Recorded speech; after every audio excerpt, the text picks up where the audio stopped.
Buenas tardes, hermanos, que el Señor les bendiga. Y en estos días en los cuales estamos recordando como pueblo cristiano la gran obra del Señor Jesús llevada a cabo para nuestra salvación, el único plan, la única obra que Dios acepta para perdonar al hombre, para salvar al hombre, para reconciliar al hombre con Él, quisiera que siguiéramos meditando en la palabra de Dios como lo hemos venido haciendo en estos días con nuestro hermano Eliel, con nuestro hermano Leam, hablándonos acerca de lo que llamamos muchos de nosotros en estos días la Semana Santa, el Jueves Santo, el Viernes Santo, donde vemos la muerte del Señor Jesús, la crucifixión del Señor Jesús, pero llegamos a este día, el día sábado, día al cual muchos llaman o señalan como un día de luto en su religión, un día de recogimiento, un día de tristeza, porque precisamente era un día muy especial en esa semana. Lo fue el día viernes, cuando el Señor Jesús murió. Fue un día especial porque el Hijo de Dios, que se hizo hombre, estaba muriendo por cada uno de nuestros pecados. Lo va a hacer el día domingo, el día que llamamos de resurrección, porque precisamente Él es levantado de entre los muertos. El Padre le levanta de entre los muertos. Él resucita. El Hijo de Dios se levanta señalando que todo lo que había dicho era cierto. Pero también está este día sábado, y es un día especial. ¿Por qué? Porque ese día, el Hijo de Dios, como decíamos, que se hizo hombre, estaba muerto. Allí estaba su cuerpo en un sepulcro. Allí había una gran piedra en la entrada de ese lugar que impedía que algunos se acercaran a mirar. Y allí podemos pensar que, como pasa con todos los hombres, el cuerpo del Señor Jesús se había enfriado. El Hijo de Dios en su humanidad estaba muerto. Y cuando nosotros vamos a la palabra de Dios, poco se nos habla de este día. Tan solo se nos relata que los sacerdotes, los fariseos fueron a hablar con Poncio Pilato para que enviara una guardia de soldados que custodiaran el sepulcro para que ninguno de los discípulos tuviera la osadía de robar su cuerpo. Pero fuera de eso, ni Mateo ni Juan, que estuvieron allí, que fueron los apóstoles del Señor, y ahora le vemos escribiendo estos evangelios, nos narran nada. El Espíritu de Dios en nada los guía a escribir sobre este día. Nada de lo que pudiera pasarles a los discípulos, nada de lo que hubiera en su corazón. Y así podemos ver, y en lo cual quisiera que reflexionáramos en estos minutos, en estos momentos, es que allí vemos a un Dios que permanece en silencio. En este día sábado podemos encontrar el silencio de Dios, a Dios guardando silencio. Y sin duda que para nosotros, como hijos de Dios, cuando en nuestra vida las cosas andan bien, cuando más o menos las podemos manejar y controlar en nuestra salud, nuestra familia, nuestra situación económica, sin que sea tal vez en abundancia, pero lo suficiente para estar bien, no pensamos en el silencio de Dios. No nos genera inquietud ni nos cuestiona, pero cuando de pronto en nuestra vida hay situaciones que nos superan, problemas que nos causan aflicción, tristeza, allí el silencio de Dios se torna inquietante para nosotros. Allí muchas veces nos llenamos de preguntas y de cuestionamientos, si es que acaso Dios nos sigue amando, si es que acaso somos importantes para Dios. Y el salmista, en el Salmo 83, quien escribe este salmo es Asaf, está diciendo: oh Dios, no guardes silencio, no calles, oh Dios, ni estés quieto. Vemos allí que el salmista está clamando a Dios para que por favor en una súplica de lo más profundo de su corazón, Dios no se calle, Dios no guarde silencio. Y es más, le dice, ni te estés quieto. Es que el hecho de que cuando nosotros pensamos en el silencio de Dios, estamos pensando en un Dios que parece pasivo, en un Dios que no tiene en cuenta nuestras situaciones. ¿Cuántas veces nosotros les hemos dicho a nuestros hijos, cuando eran chicos y los que todavía lo tienen, que muchas veces a la hora de la siesta le decíamos, hay que estar en silencio? Y ese silencio no tenía que ver solamente con el hecho de que no hablaran, sino con el hecho de que no hicieran nada, de que estuvieran quietos. Y eso es lo que el salmista dice, y eso es en lo cual podemos pensar.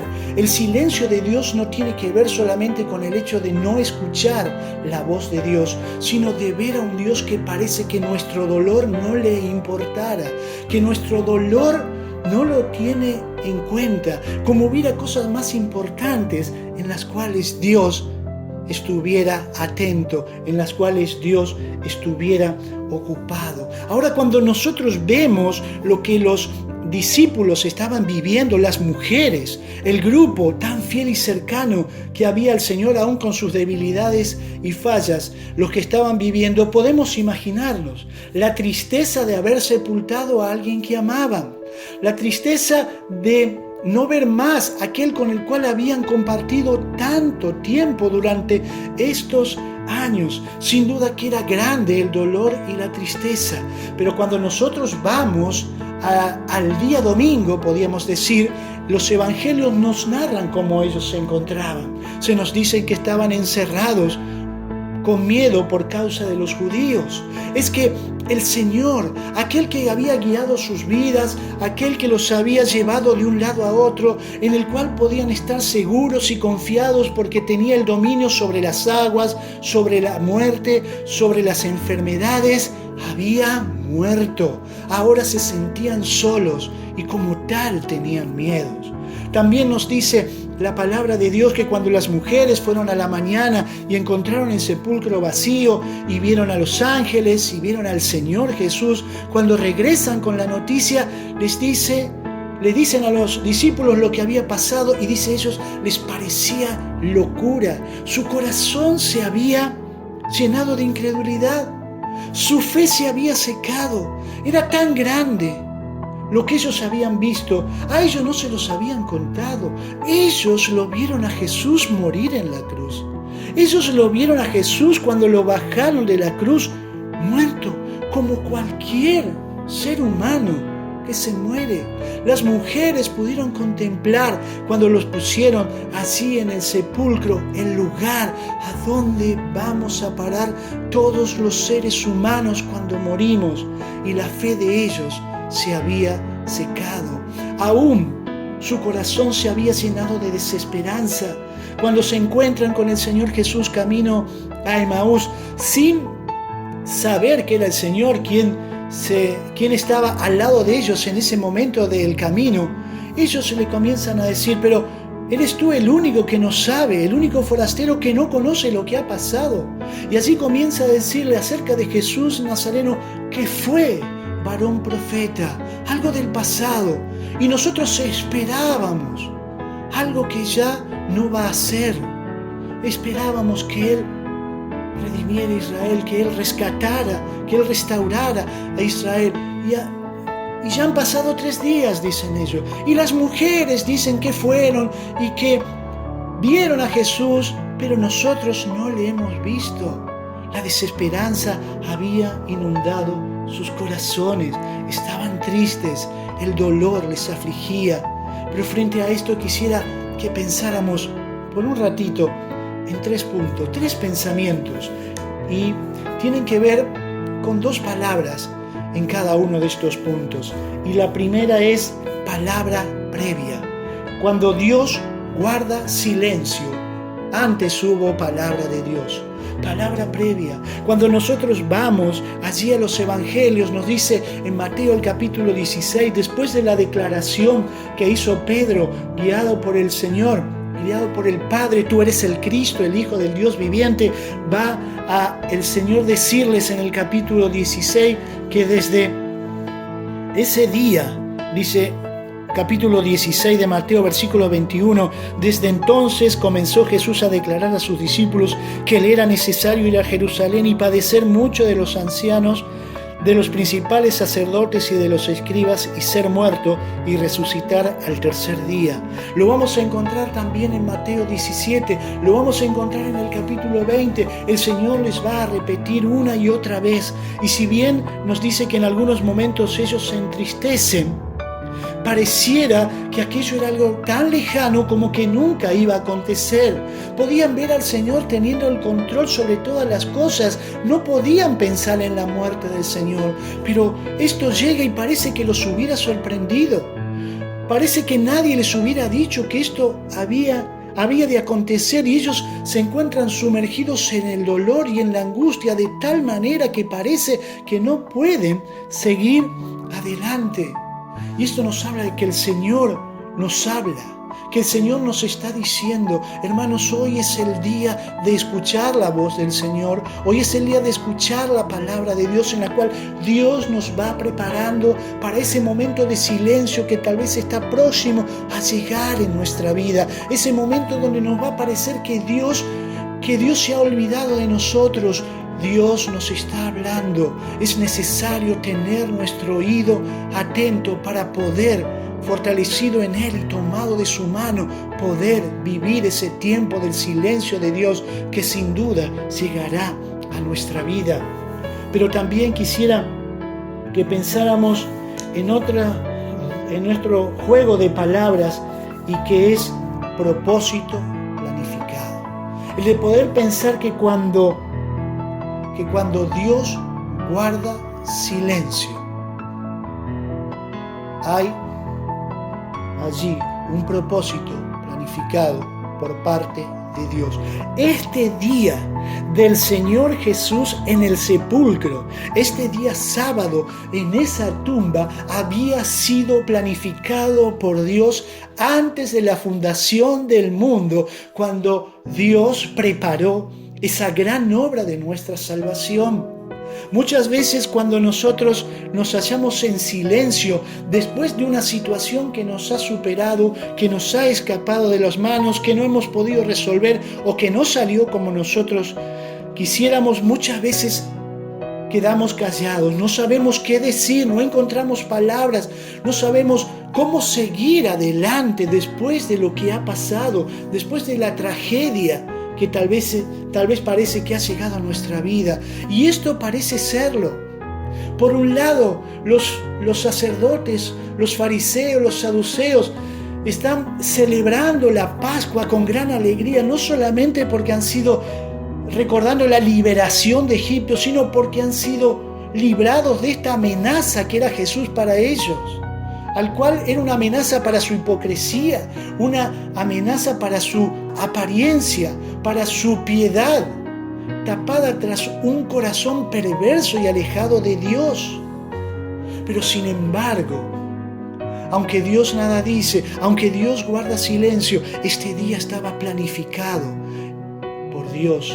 Este día formaba parte del propósito de Dios. Por eso, como nos dice el apóstol Pablo en 1 Corintios 15, dice el versículo 3: porque primeramente os he enseñado lo que asimismo recibí, que Cristo murió por nuestros pecados conforme a las Escrituras, y que fue sepultado y que resucitó al tercer día conforme a las Escrituras. Oh, amén, Señor. Gloria a Dios, porque nuevamente vemos que Dios cumple su propósito. Siempre lo hizo, lo está haciendo ahora y siempre lo hará, porque Él es Dios. Nada es un plan alternativo, nada es algo que escapa de su control, nada es algo que tiene que resolver sobre el momento porque se le ha escapado de la mano, sino que así estaba determinado por Dios. Pero también quisiera que pensáramos en un tercer punto. Primero decíamos palabra previa. Hermanos, no nos olvidemos que la palabra de Dios more en abundancia en nuestros corazones. Los discípulos vemos que en ese momento la palabra poderosa del Señor Jesús se diluyó en su gran aflicción y en tristeza de corazón. Cuando ellos tendrían que haber creído, cuando ellos tendrían que haber confiado, que no importaba lo difícil que parecía de lo que el Señor Jesús llegaba a decir, Él como Dios estaba en condiciones de hacerlo. Dios en todo su poder podía cumplir cada una de sus promesas. Pero tenemos que reconocer que nosotros no podemos señalar con un dedo acusador a los discípulos, porque cuántas veces cuántas veces nosotros nos entristecemos, nos desanimamos, se nos viene el mundo abajo cuando Dios hace silencio. Pero ¿saben qué? Lo maravilloso es pensar que Dios podrá hacer silencio tal vez de manera aparente, porque nosotros no lo vemos, porque pareciera que Dios no está haciendo nada, pero aún así podemos abrir su palabra y escuchar su voz de consuelo para nuestras vidas. Así que decíamos, en primer lugar, cuando Dios guarda silencio, hay una palabra previa. Pero también decíamos en el segundo lugar que cuando Dios guarda silencio, forma parte de su propósito planificado. Y en tercer lugar, nos habla de la presencia permanente. Cuando Dios guarda silencio, no dudemos, hermanos, no dudemos. Su presencia es permanente. Dios ha prometido estar con nosotros todos los días hasta el fin. El Señor Jesús, después que resucita allí en Mateo 28, va a decir, he aquí yo estoy con vosotros todos los días hasta el fin.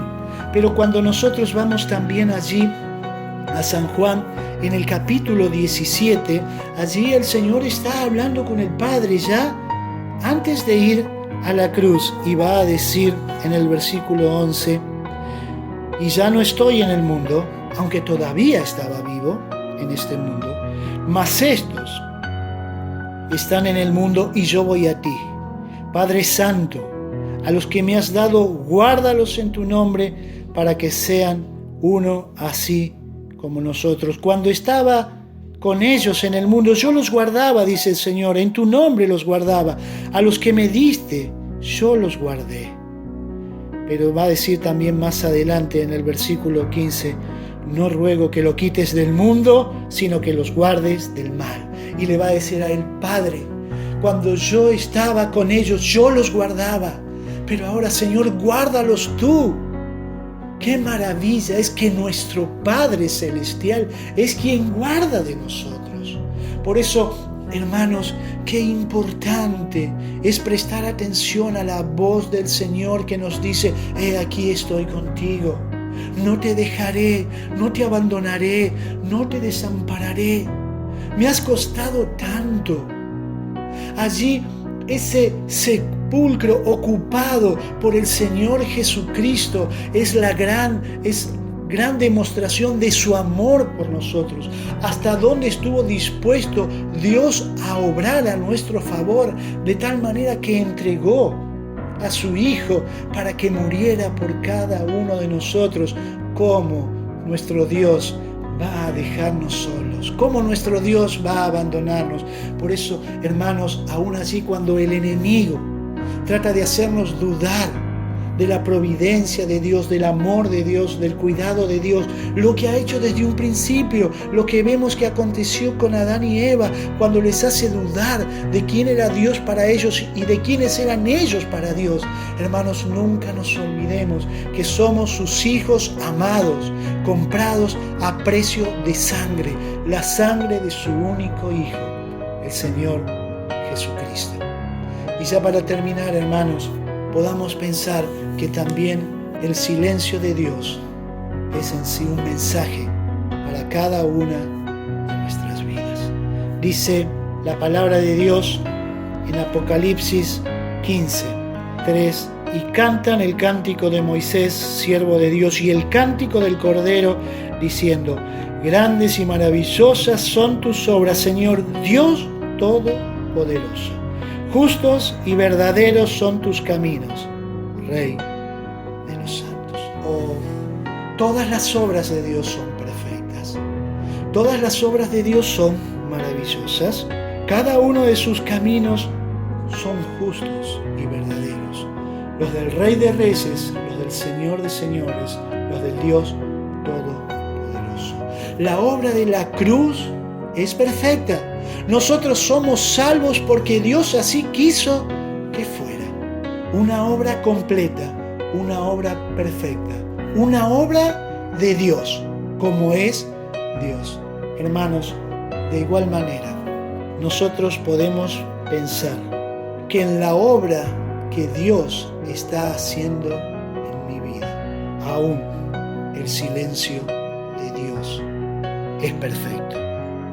Por eso, en estos días donde recordamos la muerte, la sepultura y la resurrección del Señor, y gloria a Dios que nosotros sus hijos lo hacemos cada semana, cada domingo y aún hacerlo cada día, eso nos lleve a levantar nuestros ojos al Señor y de confiar que aunque pareciera que el Señor está callado, pareciera que el Señor no está haciendo nada, el Señor sigue obrando y trabajando en nuestra vida porque es nuestro Padre Celestial.